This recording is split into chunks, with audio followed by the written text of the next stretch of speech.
messieurs, bonsoir et bienvenue à cette toute première livraison du Journal des Journaux, votre revue de presse hebdomadaire. Cette semaine, le ton monte dans la presse suite à l'extirpation d'un officier de l'armée après sa condamnation. Sujet qui a provoqué une belle déflagration dans les journaux. Dans la presse également, Covid-19, la crainte d'un reconfinement plane sur le Tchad. Mais ouvrons cette revue de presse par les résultats du baccalauréat du second degré, résultats qui créent le buzz dans les colonnes des journaux.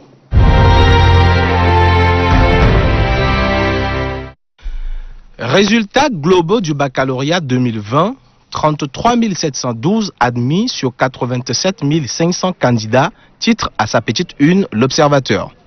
L'épilogue d'un bac marathon commente N'Djamena Hebdo. En effet, le journal qualifie cette section de baccalauréat comme la course contre la montre.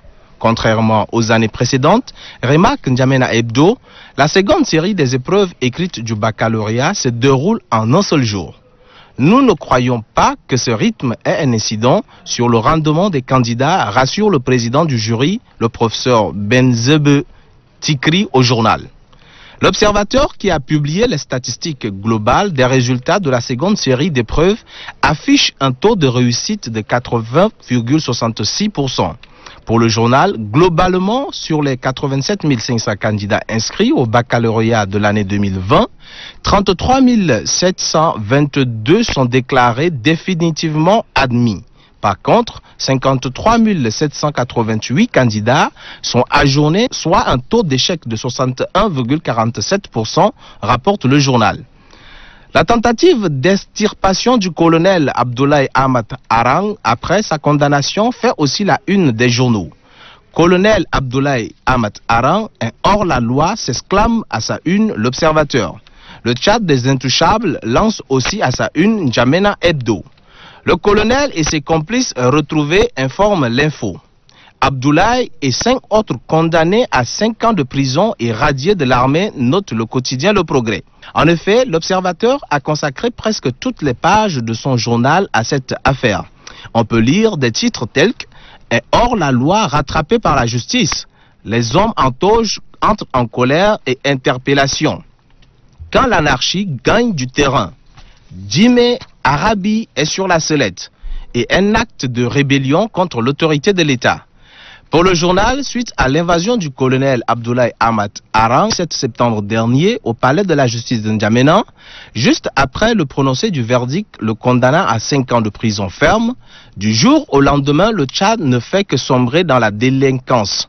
Le Tchad est-il devenu une république où l'anarchie a pris le dessus sur l'État de droit, se demande l'Observateur.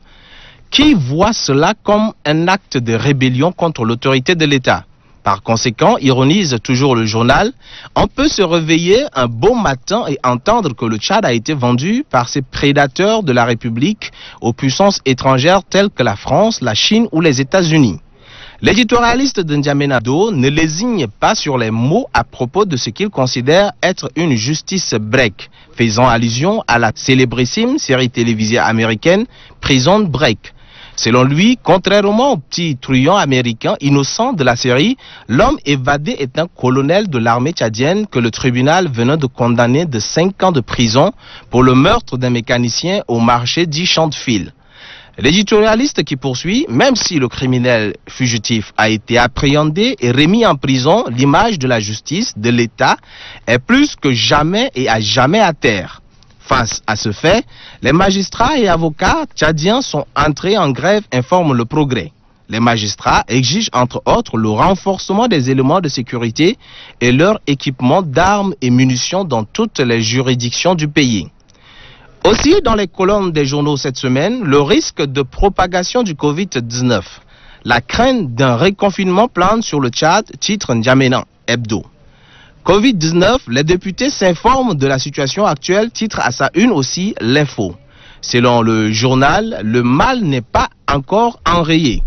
Face au relâchement dans l'observation systématique des mesures barrières, le député Saleh Kebzabo, à l'ordre de la plénière, a posé une question orale aux 3 membres du gouvernement impliqués dans la lutte contre le coronavirus. Notamment, les ministres de la Santé publique, du Plan et de la Sécurité publique ont été interpellés par les élus du peuple. Lors de l'interpellation, les 3 ministres Saleh Kebzabo voulaient savoir pourquoi le gouvernement n'arrive pas à faire respecter les mesures barrières, rapporte N'Djamena Hebdo. Autre constat fait aussi dans les colonnes du journal L'Observateur qui lance « Les étudiants font fi de la maladie ». Pour le journal, depuis la reprise des cours à l'université de N'Djamena, l'on constate que les étudiants ne respectent pas les mesures barrières contre Covid-19. L'Observateur de Saint-Dié en ce terme, en tenant compte de l'insuffisance des bus universitaires et du comportement irresponsable des étudiants, il est facile que la Covid-19 se propage si seulement certains étudiants portent en eux cette maladie. Ce qui amène les forces de l'ordre à se remobiliser, informe l'info. L'annonce a été faite, selon le journal, lors d'un point de presse par le directeur général de la gendarmerie nationale, le général Djotan Marcel Wainati. Entre-temps, rapporte l'info, le gouvernement a investi pour des matériels de pointe.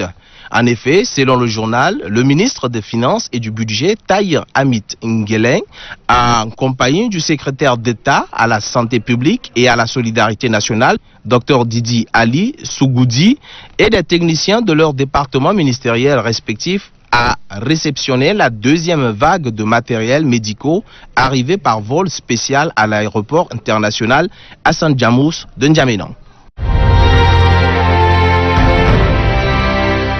C'est tout pour ce tout premier numéro de votre revue de presse hebdomadaire. Rendez-vous la semaine prochaine pour parcourir d'autres colonnes des journaux. D'ici là, bonne suite de programmes sur Téléchat.